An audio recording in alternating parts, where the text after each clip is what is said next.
Good morning guys, कैसे हैं आप। उम्मीद करती हूँ कि आप अपने घर में बिल्कुल सही होंगे। Welcome to new blog. आज का ब्लॉग इस तरह होने वाला है कि सुबह के 11 बज गए हैं। मैं कल सुबह 10 बजे अपने भाई से मिलने हॉस्पिटल गई थी और आज सुबह 11 बजे वापसी आई हूँ, क्योंकि रात को मैं वहीं हॉस्पिटल में ही रुकी थी, क्योंकि मेरा भाई ठीक नहीं है और किसी ना किसी का रुकना बड़ा ज़रूरी था। एक एक बहन करके हम सब रोज़ रुकेंगे। जैसे कल रात को मैं रुकी थी, साथ में मेरे साथ हेमा का लड़का काकू भी था, तो हम दोनों रुक गए थे। आज कोई और रुक जाएगा, फिर कल मैं रुक जाऊंगी, ऐसे करके एक एक दिन करके, क्योंकि हमें रुकना पड़ेगा। क्योंकि आईसीयू में है मेरा भाई, तो रुकने देते नहीं है। सेकंड फ्लोर पे आईसीयू, तो हम नीचे ग्राउंड फ्लोर पे रुकते हैं। हो सकता है कभी कॉल, मेरा फ़ोन नंबर उनके पास है, कभी भी उन्हें कोई भी बात पूछनी होती है, हमें बुलाना होता है, तो मुझे कॉल कर देते हैं, तो हम फटाफट वहाँ चले जाते हैं। तो अब सुबह के 11 बजे हुए हैं, मैं अभी आई हूँ। बस आके नहाऊंगी, धोऊंगी और पूजा पाठ करूँगी, चाय बनाऊंगी, पीऊँगी, तो उसके बाद फिर दोबारा से जाना है। दोपहर के 12 बज चुके हैं दोपहर के।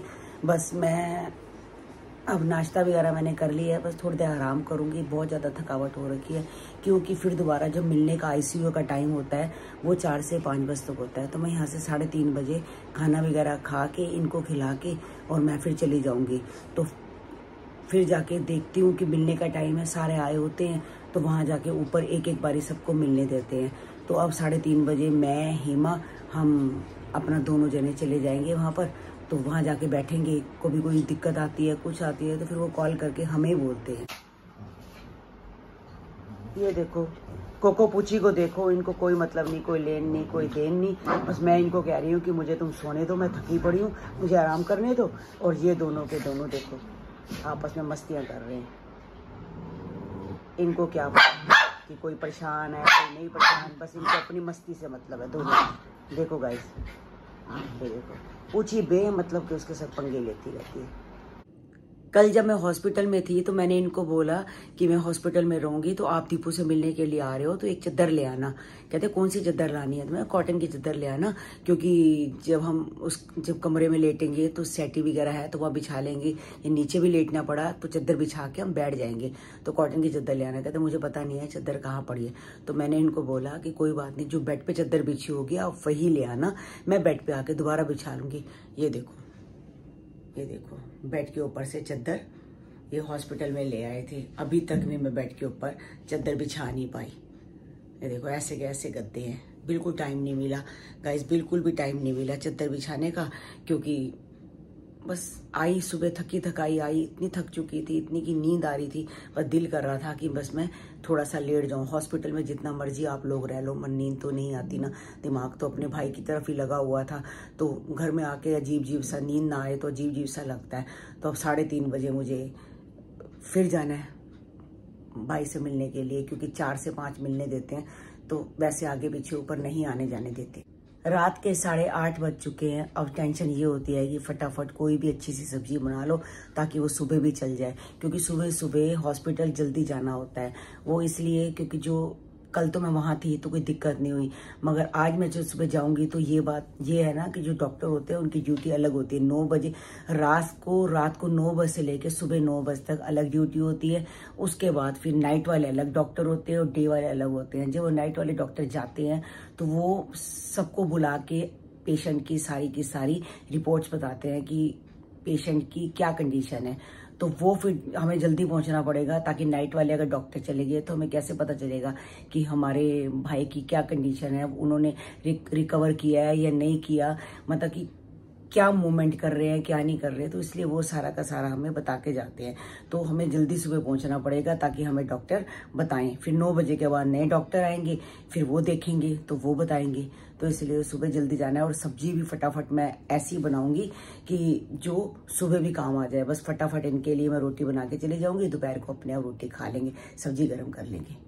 मैं सोच रही हूँ कि घिया पड़ा हुआ है तो घिये के कोफ्ते बना देती हूँ। बड़े दिन हो गए हैं घिये के कोफ्ते नहीं बनाए। कोफ्ते बना दूंगी तो 2 टाइम भी निकल जाएगा। एक मतलब रात का भी टाइम निकल जाएगा और दोपहर का भी टाइम निकल जाएगा, और दिक्कत भी नहीं होगी। अब बनाती हूँ कोफ्ते बने होंगे तो दिक्कत नहीं होगी। अब फिर रात को रहना भी होगा तो फिर अपने आप देख लेंगे, कुछ और बना लेंगे। बाकी अभी दोपहर के और रात के लिए तो कोफ्ते ही ठीक है। एक भी घर का मेंबर बीमार हो जाए तो सारा घर डिस्टर्ब हो जाता है। क्यों? क्योंकि नींद सही से नहीं आती, यही सोच सोच के कि भाई को क्या हो गया, भाई को क्या हो गया। अच्छा वाला भाई था, बस बेचारे को लूज मोशन लगे। लूज मोशन क्या लगे, उसकी तो किडनियों पे इफेक्ट पड़ गया, सब कुछ हो गया, बहुत ज़्यादा प्रॉब्लम आके खड़ी हो गई है। जब से गोलू को पता चला है ना कि मामा जी बीमार है, तो गोलू बहुत ज़्यादा परेशान मतलब कि हो गई है कि उसकी असल में क्या है, मेरे तीनों बच्चों की, जैसे चीना की, गोलू की और कन्नू की, इन तीनों की दीपू के साथ बहुत अच्छी बॉन्डिंग है। इन दोनों की, तीनों की आपस में बहुत ज़्यादा बनती है और गोलू बहुत ज़्यादा परेशान हो गई है। कम से कम पायल और गोलू दिन में 7-8 फ़ोन मारते हैं, हर घंटे 1.5 घंटे बाद, मम्मी मामा जी की कैसी कंडीशन है, मम्मी मामा जी की कैसी कंडीशन है। वो बहुत ज़्यादा परेशान है कि उसको समझ ही नहीं आ रहा कि मामा जी को क्या हो गया है। कहती है सबको लूज मोशन लगता है मम्मी, सबकी तबीयत खराब होती है। इतनी ज़्यादा तबीयत खराब हो गई है कि वो उनकी किडनी वगैरह, उनके जो बॉडी के सारे ऑर्गन्स वगैरह सब फेल होते जा रहे हैं। ये ऐसा क्या हो गया मम्मी, किसी ने कुछ किया तो नहीं है मामा पे? मैं तो किसने क्या करना है, बस किस्मत ही अच्छी नहीं है। जब किस्मत साथ देती है तो सब कुछ अच्छा है। बस आज तक मेरा भाई कभी भी बीमार नहीं हुआ, कुछ भी नहीं हुआ, बस पहली बार बीमार हुआ। इतना बीमार हुआ कि बहुत ज़्यादा बीमार हो गया। गोलू और पायल हर थोड़ी देर बाद फ़ोन करके पूछते हैं कि मामा जी ठीक है, मामा जी ठीक है, कोई इम्प्रूवमेंट हुई है, कुछ इम्प्रूवमेंट हुआ है। मैं क्या जवाब दूँ, इम्प्रूवमेंट तो कुछ है ही नहीं। असल में दीपू ने कभी फील ही नहीं होने दिया कि वो उनके मामा हैं। वो ऐसे हैं जैसे एज ए फ्रेंड होते हैं। तो बच्चे बहुत ज़्यादा हिले डुले हैं मतलब अपने मामा के साथ कि आज मामा को कुछ हुआ है तो तीनों से बर्दाश्त नहीं हो रहा। चीना, कन्नू भी बार बार हॉस्पिटल जाके पूछ के आते हैं कि भाई हम देख के आते हैं मामा जी को, हम देख के आते हैं मामा जी को। 2-3 बारी गए हैं बच्चे भी। और गोलू तो चंडीगढ़ है, मुझे कह रही थी मम्मी मैं पता करने आ जाती हूँ मामा जी का। मैंने कहा मत आ बेटा पता करने के लिए, मिलने तो देते नहीं है। एक अगर 5-7 मिनट, 2 मिनट 3 मिनट सिर्फ मिलने देते हैं। इतनी दूर से क्यों आ रही है, तो फ़ोन पे ही पूछ ले, इतनी दूर से मत आ। या तो कोई मिलने दे तो अलग बात है, मिलने भी नहीं देते हैं। और आज गोलू तो फ़ोन करते करते रो ही पड़ी कि बस मम्मी अच्छा नहीं लग रहा मामा जी के लिए, कि मामा जी की बहुत याद आ रही है। बस उनकी हर बात याद आती है बच्चों को कि वो कैसे उनके साथ रहते थे। बस बच्चे बहुत ज़्यादा अपने मामे को मिस करे। गोलू भी आज गोलू भी बहुत रो पड़ी फ़ोन के अंदर कि मम्मी मामा जी के साथ अच्छा नहीं हुआ। ये जब मूड ठीक होता है तो सब कुछ अच्छा लगता है, ब्लॉग बनाना भी अच्छा लगता है, ये हमने बनाया है, वो हमने बनाया है, ये हमने बनाया है, दिखाना भी अच्छा लगता है। जब मूड ठीक ना हो, बस सारी रात की थकावट है, अब दिल कर रहा है फटाफट सो जाऊं। तो bye bye guys, good night. मिलते हैं आपको कल के ब्लॉग में, और जब तक के लिए बाय बाय, गुड नाइट।